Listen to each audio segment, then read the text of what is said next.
ማርቆስ 4:35 በዚያን ቀን በመሸ ጊዜ ወደ ማዶ እንሻገር አላቸው።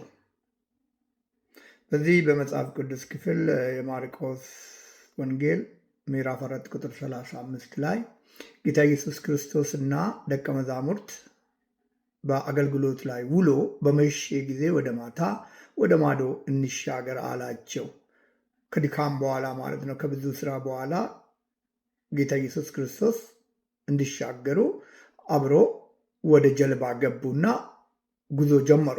ጉዞ ከጀመሩ በኋላ ጌታ ኢየሱስ ክርስቶስ ፍጹም ሰው ፍጹም አምላክ የምንለው አንዱ ፍጹም ሰውነት ስጋ መልበሱን የምናየው ወደ ጀልባ ከገቡ በኋላ መተኛቱን እንመለከታለን። መድከሙን ነው የሚያ ከዛ ትንሽ እንደተጓዙ አውሎ ንፋስ ተነሳባቸው።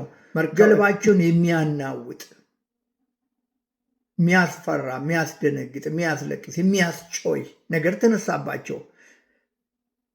ንፋሱ በጣም አይሎ ሲመጣ ጮው ይላል። ጌታ ኢየሱስ ክርስቶስንም ከእንቅልፍ ቀሰቀሱ። የሚመስለኝ ብዙም ያረፈ አይመስልም። ቀሰቀሱ። ኢየሱስ ክርስቶስ ሲቀሰቀስ ተነሳ። አውሎ ንፋሱ እያናወጠ ነው።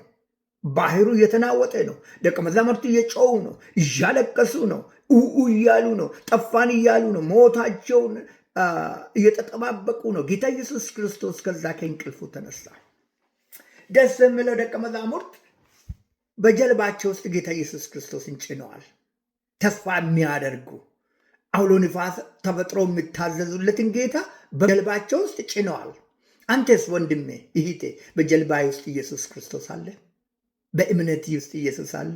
በምታምነው እምነት ምንድን ነው ያስቀደምከው? ጌታ ኢየሱስ ክርስቶስ አስተኝተሃል፣ አሳርፈሃል። በህይወት ኢየሱስ አርፏል። በአንተ ህይወት፣ በአንተ አገልግሎት፣ በአንተ ዘመን፣ በአንተ ትዳር፣ በአንተ ቤተክርስቲያን ኢየሱስ ክርስቶስ አለ፣ አሳርፈሃል። ኢየሱስ ክርስቶስ በጀልባቸው ውስጥ አልፈዋል።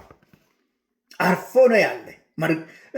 በጀልባቸው ላይ ንፋስ ቢነሳ፣ ጀልባው ብትናወጥም፣ በውሃ ብትሞላ ኢየሱስ አለ በዛ ስፍራ። ኢየሱስ አለ ከአንተ ጋር።